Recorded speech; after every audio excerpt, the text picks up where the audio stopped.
கர்மவினை.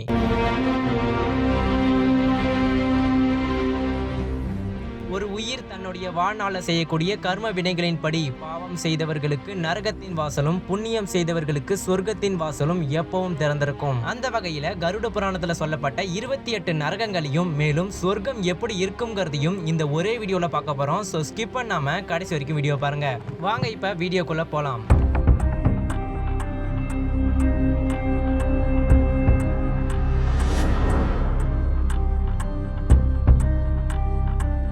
கருட புராணத்துல சொல்லப்பட்ட தண்டனைகள் எல்லாமே மனிதர்களை திருத்தறதுக்கு தானே தவிர அவங்கள பயன்படுத்துறதுக்காக கிடையாது. பாவம் செய்தவர்கள் மட்டும்தான் நரகத்தை பார்த்து பயப்படணும். மத்தவங்க நரகத்தை நினைச்சு கூட பார்க்க தேவையில்லை. அந்த வகையில நம்ம முதல்ல பார்க்கக்கூடிய நரகம் தாமிஸ்ரம். திருட்டு, பிறர் சொத்தை அபகரித்தல் போன்ற வேலையை செய்யறவங்க இந்த தாமிஸ்ரம் நரகத்துக்கு அனுப்பப்படுவாங்க. இந்த நரகத்துல யமதூதர்கள் பாவம் செய்தவர்களை இருட்டான அறையில கட்டி வச்சு அடிச்சு துன்பப்படுத்துவாங்களாம். அடுத்தது அந்த தாமிஸ்ரம். தன் மனைவியையோ அல்லது கணவனையோ ஏமாற்றுபவர்கள் செல்லும் நரகம் அந்த தாமிஸ்ரம். தண்டனை பார்வை இழந்து முழு இருளில் மாட்டிக்கொண்டு துன்பப்படுதல். அடுத்தது ரௌரவம். வாயில்லா ஜீவன்களை துன்புறுத்துபவர்கள் செல்லும் நரகம் ரௌரவம். தான் ஒரு மனிதன்கிற ஆணவத்துல சின்ன சின்ன உயிர்களை துன்புறுத்தினவங்க இந்த நரகத்துல துன்புறுத்தப்பட்ட சின்ன சின்ன பூச்சிகளும் விலங்குகளும் பெரிய உருவம் எடுத்து தன்னை துன்புறுத்தின மாதிரியே பாவம் செய்தவர்களை ஒரு பூச்சியா நினைச்சு துன்புறுத்தும். அடுத்தது மகா ரௌரவம். ரௌரவம் மாதிரியே உயிரினங்களை துன்புறுத்துறதுல எல்லையை மீறினவங்க செல்லக்கூடிய நரகம் மகா ரௌரவம். இந்த நரகத்துல பாவம் செஞ்சவங்க இன்னும் கொடூரமான மிருகங்களால துன்புறுத்தப்பட்டு வேதனையை அனுபவிப்பாங்க. அடுத்தது சூகரமுகம். அதிகாரத்தை துஷ்பிரயோகம் பண்றவங்க, தவறான நீதியை வழங்குறவங்க செல்லக்கூடிய நரகம் சூகரமுகம். இந்த நரகத்துல பாவம் செய்தவர்களுடைய உடல் நசுக்கப்பட்டு துன்புறுத்தப்படும். அடுத்தது கும்பி பாகம். இது நம்ம எல்லாருக்குமே தெரிஞ்ச ஒரு தண்டனை தான். எண்ணெய் சட்டியில போட்டு வறுக்கிறது. சுவையான உணவுக்காக உயிரினங்களை கொல்றவங்க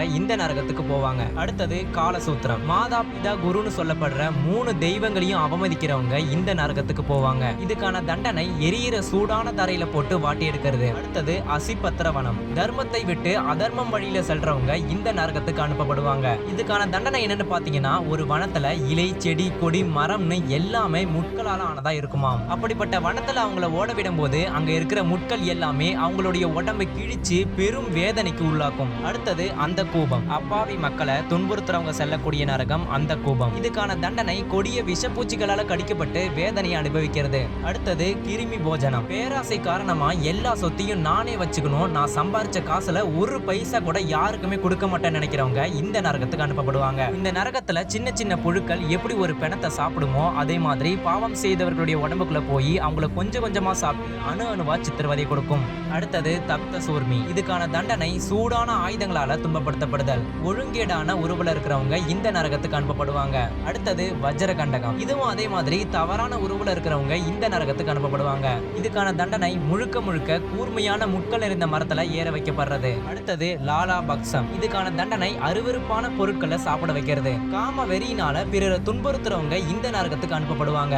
அடுத்தது வைதரணி. இது ரொம்பவும் கொடுமையான நரகங்கள்ல ஒண்ணுன்னு சொல்லலாம். ரத்தம், சீழ், மலம், சிறுநீர்னு மனிதனுடைய அத்தனை கழிவுகளும் சேர்ந்து வைதரணிங்கிற ஒரு ஆறா ஓடிக்கிட்டு இருக்கும். பாவம் செய்தவர்களை இந்த ஆத்துல தள்ளி மறுகரைக்கு போக சொல்லுவாங்களாம். அங்க இருக்கிற நாத்தத்திலையும் கொடுமையிலையும் பெரும் வேதனைய பாவம் செஞ்சவங்க அனுபவிப்பாங்க. யார் யாரெல்லாம் இங்க அனுப்பப்படுவாங்கன்னு பாத்தீங்கன்னா, தர்மத்தை மீறி அதர்ம ஆட்சியை நடத்துறவங்க, மக்களை கொடுமைப்படுத்துறவங்க இந்த நரகத்துக்கு அனுப்பப்படுவாங்க. அடுத்தது பூயோதம். தூய்மையற்ற வாழ்க்கைக்கு என்னென்னலாம் பண்ணக்கூடாதோ அதை அத்தனையும் பண்ணி கண்ணா பின்னான்னு வாழ்றவங்க இந்த நரகத்துக்கு அனுப்பப்படுவாங்க. இதுக்கான தண்டனை வைதரணி மாதிரியே தூய்மையற்ற திரவத்துல மூழ்கடிக்கப்படுதல். அடுத்தது பிராணயோதம். விலங்குகளை கொல்றவங்க இந்த நரகத்துக்கு அனுப்பப்படுவாங்க. இதுக்கான தண்டனை என்னன்னு பாத்தீங்கன்னா, செத்து செத்து பொழைக்கிறது. அதாவது பாவம் செஞ்சவங்க யம தூதர்களாலோ அல்லது அதே விலங்குகளாலோ கொல்லப்பட்டு மீண்டும் உயிர்ப்பிக்கப்பட்டு செத்து செத்து பொழைப்பாங்க. அடுத்தது விசாசனம். விலங்குகளை பலியிட்டு கொல்றவங்க இந்த நரகத்துக்கு அனுப்பப்படுவாங்க. இதுக்கான தண்டனை கடுமையா அடிக்கப்பட்டு துன்புறுத்தப்படுதல். அடுத்தது சாரமே யாதனம். கொள்ளையடிக்கிறது, ஊரை கொடுத்துறது போன்ற வேலையை செய்யறவங்க இந்த நரகத்துக்கு அனுப்பப்படுவாங்க. இதுக்கான தண்டனை கொடிய நாகங்களால கடிக்கப்படுதல். அடுத்தது அவிசி. பொய் சாட்சி, மோசடி போன்ற வேலைகளை ஈடுபடுறவங்க இந்த நரகத்துக்கு அனுப்பப்படுவாங்க. இதுக்கான தண்டனை பாவம் செஞ்சவங்க பாவம் கழியிற வரை உயரமான இடத்துல இருந்து தள்ளிவிடப்பட்டு துன்பப்பட்டுக்கிட்டே இருப்பாங்களாம். அடுத்தது அயபானம். மது பழக்கத்தினால பலவிதமான அக்கிரமங்களை செய்யறவங்க இந்த நரகத்துக்கு அனுப்பப்படுவாங்க. இதுக்கான தண்டனை என்னன்னு பாத்தீங்கன்னா, யமதூதர்கள் இவ்வளவு நாளா நீ மதுவை தானே குடிச்சுக்கிட்டு இருந்த, இப்ப இத குடின்னு சொல்லி நெருப்பு குழம்ப பாவம் செஞ்சவங்களுடைய வாயில ஊத்தி விட்டுருவாங்களாம். இதனால பாவம் செஞ்சவங்க பெரும் வேதனைக்கு உள்ளாகுவாங்க. அடுத்தது சார கர்டமம். இதுக்கான தண்டனை பாவம் செஞ்சவங்க கொடிய சேத்துல மாட்டிக்கிட்டு துன்பப்படுவாங்களாம். அகந்தையில ஆடுறவங்க பெரியவங்களை அவமதிக்கிறவங்க இந்த நரகத்துக்கு அனுப்பப்படுவாங்க. அடுத்தது ரக்ஷோகன போஜனம். இந்த நரகத்துல பாவம் செஞ்சவங்க அரக்கர்களால கொடுமையா தாக்கப்படுவாங்களாம். மனிதர்களை கொல்றவங்க பலியிடுறவங்க இந்த நரகத்துக்கு அனுப்பப்படுவாங்க. அடுத்தது சூல புரோதம். இந்த நரகத்துல பாவம் செஞ்சவங்க கூர்மையான ஈட்டிகளால குத்தப்பட்டு பெரும் வேதனை அனுபவிப்பாங்க. இந்த தப்பும் செய்யாத அப்பாவிகளை தண்டிக்கிறவங்க இந்த நரகத்துக்கு அனுப்பப்படுவாங்க. அடுத்தது தண்ட சூகம். மத்தவங்களை எப்போதும் துன்புறுத்திக்கிட்டே இருக்கிறவங்க இந்த நரகத்துக்கு அனுப்பப்படுவாங்க. இதுக்கான தண்டனை விஷ பாம்புகளால கடிக்கப்படுதல். அடுத்தது சந்தம்சம். இந்த நரகத்துல யமதூதர்கள் சூடான பழுத்த ஆயுதங்களால பாவம் செஞ்சவங்களுடைய உடம்ப குத்தி கிழிப்பாங்களாம். கொள்ளை திருட்டு போன்ற வேலைகளை செய்யறவங்க இந்த நரகத்துக்கு அனுப்பப்படுவாங்க. அடுத்தது அவத்த நிரோதம். உயிரினங்களை அடைச்சு வச்சு துன்பப்படுத்துறவங்க இந்த நரகத்துக்கு அனுப்பப்படுவாங்க. இதுக்கான தண்டனை இருட்டான குழிகள்ல அடைக்கப்படுதல். அடுத்தது பரையாவர்த்தனம். இந்த நரகத்துல பாவம் செய்தவர்களுடைய கண்கள் கொடிய கழுகுகளால கொத்தி எறியப்படும். விருந்தினர்களை அவமதிக்கிறவங்க இந்த நரகத்துக்கு அனுப்பப்படுவாங்க. அடுத்தது சூசி முகம். கஞ்சத்தனம் செல்வத்தை தவறான வழியில பயன்படுத்துறவங்க இந்த நரகத்துக்கு அனுப்பப்படுவாங்க. இந்த நரகத்துல யமதூதர்கள் பாவம் செஞ்சவங்களுடைய உடம்ப கூர்மையான ஆயுதங்களால குத்தி கிழிப்பாங்களாம். இதுவரைக்கும் கருட புராணத்துல சொல்லப்பட்ட 28 நரகங்களையும் சொல்லி முடிச்சாச்சு. நான் சொன்ன இந்த 28 நரகங்களை பார்த்து உங்களுக்கு பயம் வந்துச்சு அப்படின்னா நீங்க ஏதோ ஒரு வகையில தவறு செய்றீங்கன்னு அர்த்தம். அதுக்காக எல்லா பாவங்களையும் இன்னைக்கே விட்டுடுங்க அப்படின்னு நான் சொல்ல வரல.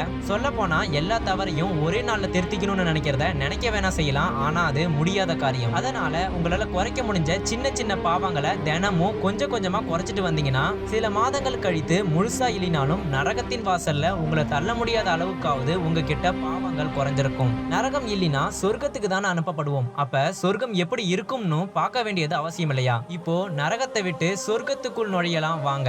முதல்ல பூலோகத்திலேயே பார்க்க முடியாத பல இயற்கை எழில் கொஞ்சம் காட்சிகளை நம்மளால சொர்க்கத்துல பார்க்க முடியும். மேலும் அமிர்தத்தை தரும் காமதேனு பசு, கேட்டதை கொடுக்கும் கற்பக விருட்சம்னு ஏகப்பட்ட விஷயங்கள் சொர்க்கத்துல இருக்கும். சொர்க்கத்துல பசி தாகம் துன்பம்னு எந்தவித கவலையும் இல்லாம சந்தோஷமும் இன்பமும் கலந்த ஒரு நிம்மதியான வாழ்க்கை தான் புண்ணியம் செஞ்சவங்களுக்கு கிடைக்கும். எப்படி நரகத்துல பாவத்துக்கான தண்டனைகள் இருக்கோ அதே மாதிரி சொர்க்கத்திலையும் புண்ணியத்துக்கு ஏத்த மாதிரி சந்தோஷத்துக்கான தகுதிகளும் அதிகரிக்கும். சொர்க்கத்தை பத்தி நமக்கு கிடைச்ச தகவல்கள் இவ்வளவுதான். என்னதான் நெகட்டிவான விஷயமா இருந்தாலும் மனிதர்களுக்கு நரகத்தை பத்தி தான் அதிகமா தெரிஞ்சிருக்கு. காரணம் இந்த காலகட்டத்துல நம்பிக்கைக்கு இருக்கிற பவரை விட பயத்துக்கு இருக்கிற பவர் தான் அதிகமா இருக்கு. தப்பு செய்யலினா யாரும் எதற்காகவும் பயப்பட தேவையில்லை. அது நம்மள படைச்ச அந்த கடவுளாவே இருந்தாலும் சரி. சரி ஓகே, இன்னைக்கு சொர்க்கமும் நரகமும் எப்படி இருக்கும்னு நீங்க தெரிஞ்சுக்கிட்டு இருந்திருப்பீங்க. ஆனா இந்த மொத்த பிரபஞ்சத்திலையும் சொர்க்கம் மட்டுமே பெரிய விஷயம் கிடையாது. இந்த சொர்க்கத்தையும் மிஞ்சின 2 லோகங்கள் இந்த பிரபஞ்சத்துல இருக்கு. அதுதான் சிவன் வாழக்கூடிய கைலாயம், நாராயணன் வாழக்கூடிய வைகுண்டம். அடுத்த வீடியோல இந்த வைகுண்டத்தையும் கைலாசத்தையும் பத்தி தான் நம்ம டீடைலா பார்க்க போறோம். சோ மறக்காம நம்ம சேனலை சப்ஸ்கிரைப் பண்ணி வச்சுக்கோங்க. இந்த வீடியோ உங்களுக்கு பிடிச்சிருந்தா லைக் பண்ணுங்க. மேலும் உங்கள் ஃப்ரெண்ட்ஸ் அண்ட் ஃபேமிலிக்கும் ஷேர் பண்ணுங்க.